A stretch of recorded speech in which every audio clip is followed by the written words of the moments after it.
espero que sim. Eu estou bem, graças a Deus. E hoje vamos a mais uma videoaula. Na aula de hoje, iniciaremos a unidade 4 do livro de vocês. Trabalharemos as páginas 50, 51, 52, 55, 56, 57, 58, 59 e 64. Referente ao capítulo 4, que trata da sociedade e cultura no século XIX. Trabalharemos os tópicos diversidade da sociedade brasileira, a vida na sede do governo português, o Brasil visto por olhos estrangeiros e a questão indígena. No decorrer do século XVIII, algumas transformações significativas ocorreram na sociedade brasileira e com a diversificação das ocupações profissionais e o aumento da urbanização, essas transformações cada vez mais passam a se intensificar. Essas mudanças, em grande medida, ocorreram onde tinha núcleos mineradores, onde se trabalhava com minério, mas haviam outras localidades que também passaram por transformações, por se integrar a um ciclo econômico da colônia, fornecendo alimentos, gados, transportes e outros produtos de consumo aos polos de mineração. Entre essas mudanças que ocorreram, principalmente nas localidades mineradoras, podemos destacar o aumento da população, a integração comercial e a criação de novas cidades. Para que diversas regiões mineradoras pudessem se interligar uma à outra, foram abertos diversos caminhos e ao longo desses caminhos se instalaram algumas populações que acabaram se voltando para uma produção de roças, de feijão, de milho, criação de porcos, galinhas e gados. Esse tipo de produção geralmente atendia aos troupeiros e também às populações locais. Em geral, quem formava essa nova população que vinha ocupar essas regiões eram trabalhadores livres, brancos, mestiços ou caboclos, que geralmente se espalhavam por essas vias de ligações, por essas estradas que interligavam o sul e o sudeste. Já na região mineradora, na região mineira, o que veio a predominar foi o trabalho escravo. Mas alguns trabalhadores livres também executavam trabalho nessas minas, pois com a descoberta do ouro, sobretudo na cidade de Minas Gerais, atraiu vários trabalhadores de várias regiões da colônia. E todos esses trabalhadores estavam empenhados na busca do ouro e assim construir fortuna. Em decorrência do desenvolvimento dessas regiões de mineração, as atividades culturais e artísticas vieram ganhar grandes destaques, como por exemplo as academias literárias, a arquitetura religiosa, a pintura e a escultura.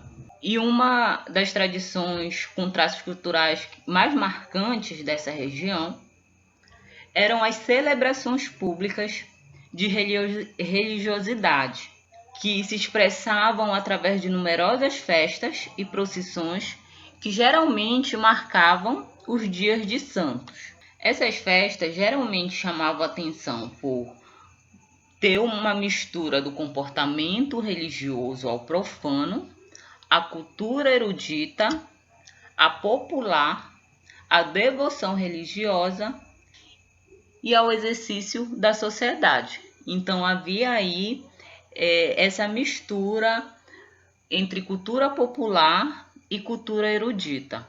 Contudo, já para o final do século XVIII, né, vem ocorrer o declínio dessa extração de minério e Minas Gerais acaba se estagnando.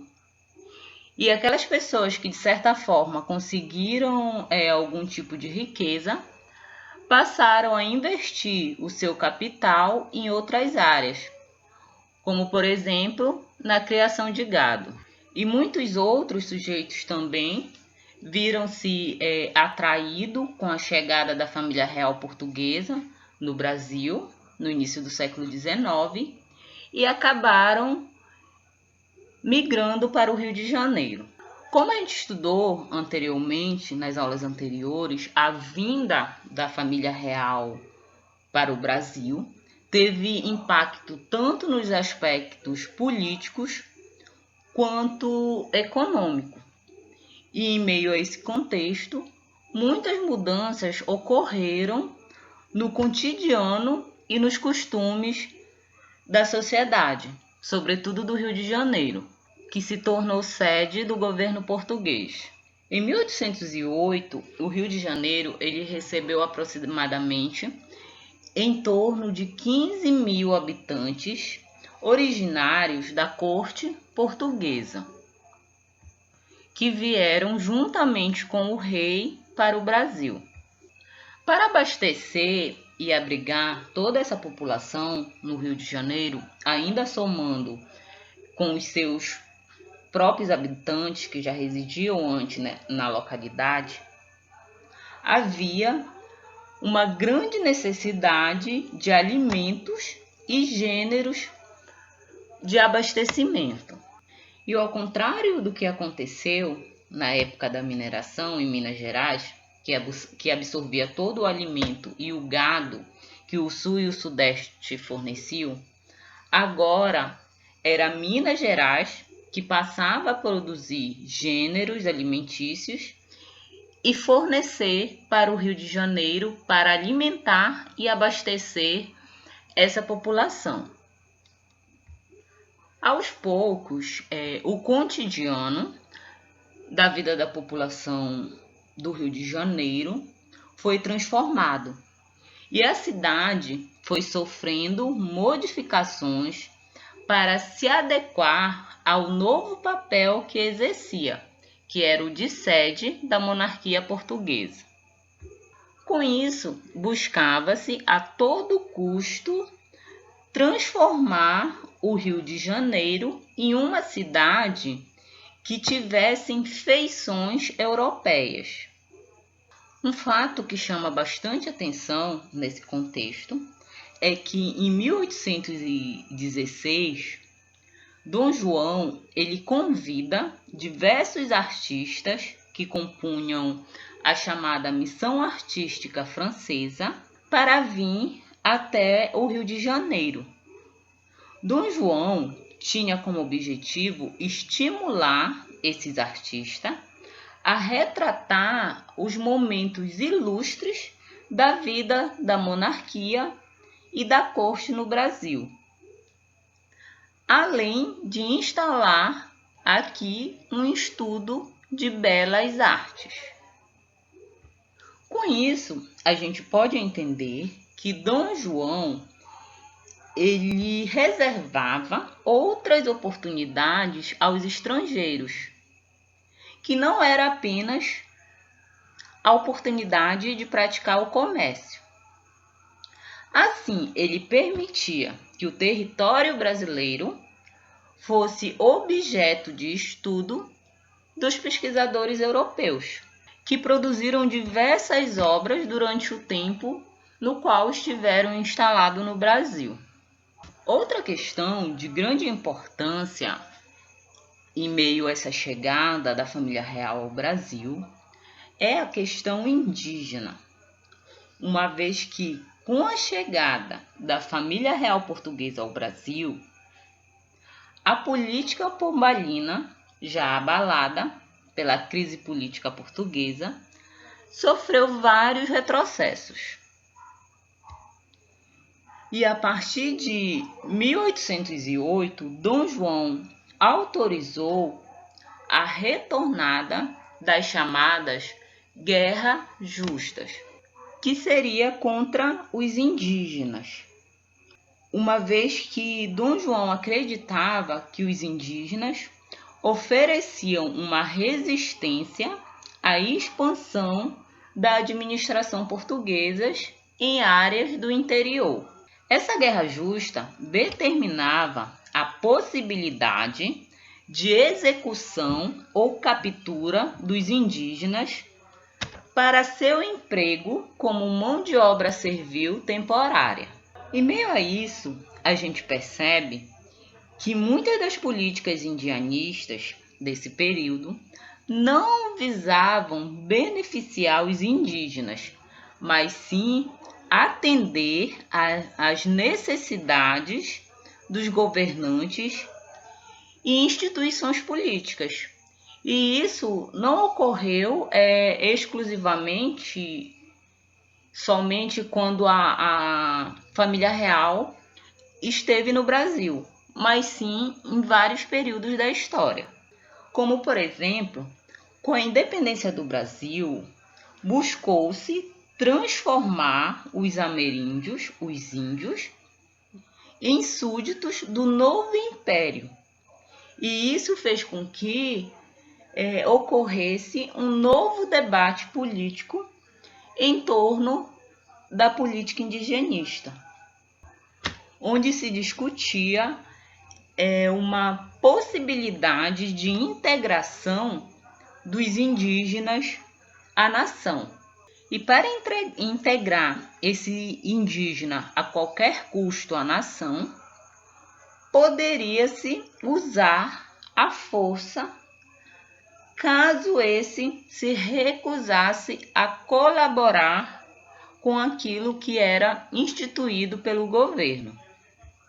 Com isso, a gente vai percebendo que, de fato, não houveram ações efetivas no que diz respeito a políticas voltadas aos grupos indígenas.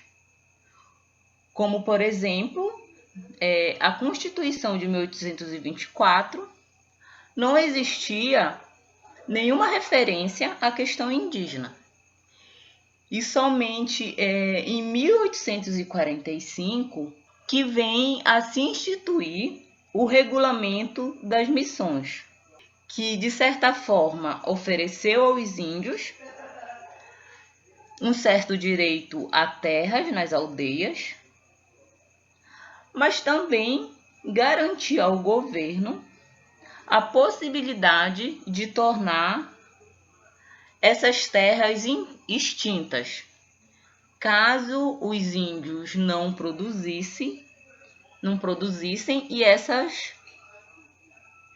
e as produções dessa terra entrassem em crise.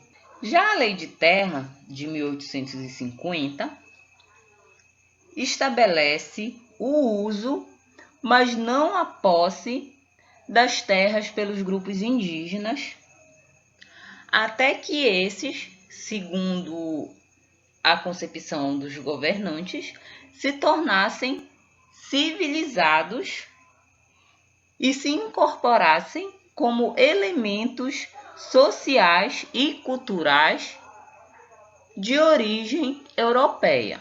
Assim, a gente percebe que as diversas populações brasileiras sofreram grandes transformações, tanto culturais quanto sociais, ao longo dos processos históricos, até mesmo antes da chegada da família real ao Brasil. Com isso, nós finalizamos a unidade 4 e eu deixo para vocês as atividades referente às páginas 53, 54, 57, 60, 61, 62 e 65 do livro de vocês. Então é isso, pessoal. Resolva as atividades e envie para o e-mail, tá ok? Até a próxima. Fiquem com Deus.